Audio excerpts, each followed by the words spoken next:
Frozen করা নাস্তা থাকলে না সকালবেলা একদম ঝামেলা হয় না, ঝটপট ভেজে দেওয়া যায়। তো একটা কর্নডাক বের করে ভেজে নিয়েছিলাম। ছেলেকে স্কুলে দিয়ে আসার দায়িত্বটা আমার পড়েছে, কারণ ওদের পাপার মিটিং আছে, সকালেই চলে গিয়েছে, ওকে নিয়ে যেতে পারবে না, তো আমাকেই নিয়ে আসতে হবে। সকালেই সবকিছু রেডি করে ছেলেকে নিয়ে গিয়েছি, তারপরে আবার নিয়ে এসেছি। মানে আজকের দিনটা খুবই ব্যস্ততার মধ্যেই গিয়েছে। আর হালকা পাতলা রান্না করব, বেশি কিছু রান্না করব না। সবচেয়ে সহজ রেসিপি হলো মুরগির মাংস রান্না করা। আলু দিয়ে মুরগির মাংস রান্না করাটা কিন্তু খুবই ইজি, মানে একদমই সময়ও লাগে না, কোনো ঝামেলাও হয় না। আর এই খাবারটা না থাকলে আর কিছুই লাগে না, কারণ মাংস রান্না করা থাকলে তো সবাই পছন্দ করে খায়, মানে মাংসটা কম বেশি সবাই খায়। তো এই জন্যই আর কি সবচেয়ে সহজ হচ্ছে মাংস রান্না করা।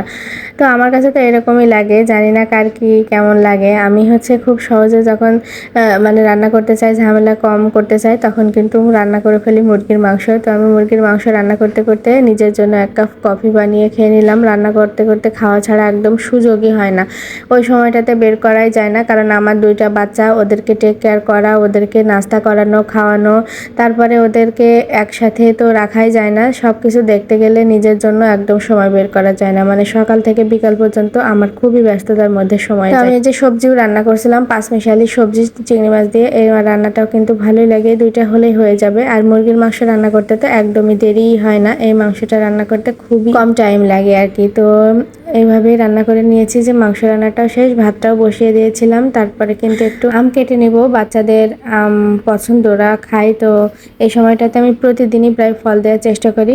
তো যাই হোক, ওদের পাপা আসার সময় ওদের জন্য বিরিয়ানি নিয়ে আসছিল। আর আমার বাসায় যেই জিনিসে আসে না কেন, সেটা হচ্ছে 2 প্যাকেট, মানে একটা ছেলের জন্য একটা মেয়ের জন্য, তা না হলে অনেক বেশি ঝামেলা করতে হয়। আর আমার তো ওই 2 জনের ঝামেলা মেটাতে মেটাতেই আমি তো একদম শেষ, মানে প্রতিদিনই এগুলো ফেস করতে হয়। ওদের পাপাও এই কারণে সবসময় 2টা করে নিয়ে আসে, একটা কোনো কিছুই নিয়ে আসে না। যে 2 জনকেই দিয়ে দিব, এটা হচ্ছে আমার ছেলের জন্য। তো আমার মেয়েরটা কিন্তু রেখে দিয়েছি, ও ঘুমাচ্ছিল। 2 জনকেই খাওয়া দাওয়া শেষ করাচ্ছি, অনেক কিছুই করছি, অফ ক্যামেরায় ছিলাম। তারপরে সন্ধ্যাবেলা বাইরে গিয়েছিলাম, অনেকদিন বাইরেই যাওয়া হয় না ওইদিকে, মানে দেশ স্বাধীন হওয়ার পর থেকে তো যাওয়া হয় না। ঢাকা ভার্সিটির ক্যাম্পাসে কিন্তু আমরা মাঝে মাঝে সন্ধ্যাবেলা যাই, আমাদের কিন্তু ভালোই লাগে, আমার হাজব্যান্ডেরও অনেক পছন্দ। তো আমরা টিএসসিতে মাঝে মাঝে যেতাম।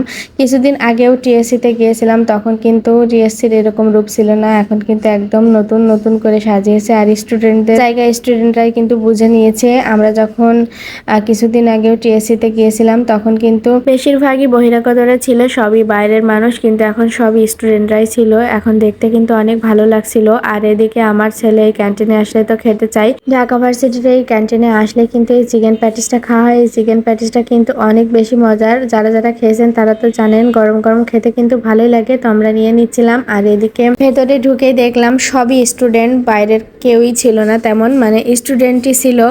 অনেক বছর আগে এই দৃশ্যটাই দেখেছিলাম, মাঝখানে অনেকটা বছর পেরিয়ে গিয়েছে, এই দৃশ্যটা কিন্তু ছিল না, পরবর্তীতে আবার ফিরে এসেছে। আলহামদুলিল্লাহ, ভালোই লাগছিল। আর এদিকে তো আমার 2টা বাচ্চা ওর পাপার সাথে খেলছিল, দৌড়াদৌড়ি করছিল আর কি, 2 জন অনেক খেলা করছে, দৌড়াদৌড়ি করছে। এখানে মাঝে মাঝে আসে, তো ভালোই এনজয় করে আর কি, ওদের মনে হয় পরিচিত হয়ে গিয়েছে, মাঝে মধ্যে ঘুরতে আসা হয়। তো আজকে শেয়ারিং এই পর্যন্তই, আল্লাহ হাফেজ।